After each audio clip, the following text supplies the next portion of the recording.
피할 수 없는 죽음에 대해서 내가 저항할 수 있는 게 뭐냐는 거죠.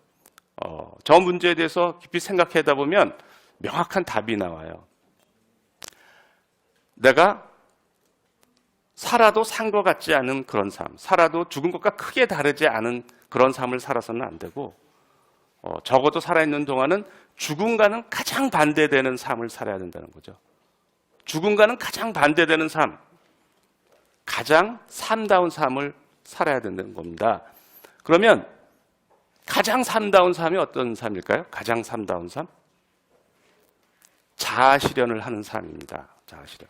우리가 죽음의 통찰을 하기 전에는 어떤 삶을 살죠? 생존을 위한 삶을 삽니다. 죽음의 통찰을 하기 전에는. 그런데 죽음의 통찰을 한 후에는 자아실현을 하는 삶을 살아요. 그러면 생존을 위한 삶은 어떤 삶과 비슷하냐면 동물의 상태에 가깝고, 자아실현의 삶은 신의 상태에 가까워요. 그러니까 톨스토이가 죽음을 망각한 삶은 동물의 상태에 가깝고, 죽음이 시시각각 다가오는 삶은 신의 상태에 가깝다는 얘기가 여러분들 이해가 가시죠? 그러면 자아실현의 삶은 어떤 삶이냐는 거죠. 좀 구체적으로 얘기하면 내가 가진 능력의 한계를 발휘하고 이 한계를 넓혀가는 삶입니다. 내가 가진 그것이 작더라도 내 능력의 한계를 발휘하고 그 한계를 넓혀가는 삶이에요. 내가 가진 능력의 날개를 푸른 하늘에 마음껏 펼치는 삶이고, 뒤돌아보면 한치의 후회가 없는 삶입니다. 그죠? 근데 왜 이렇게 살아야 되죠? 그 당위성이 뭐죠?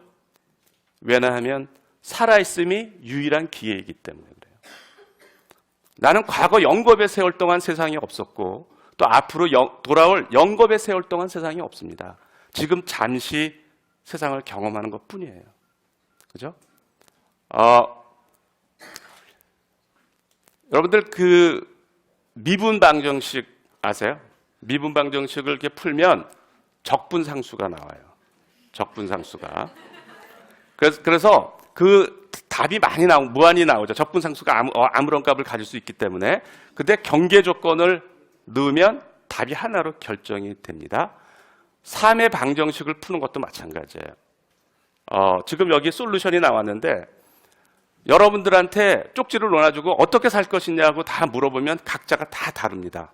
그런데 그 3의 방정식에 죽음의 경계 조건을 집어넣으면, 우리가 언젠가는 죽는다라는 사실을 부과하면 답이 하나로 나옵니다.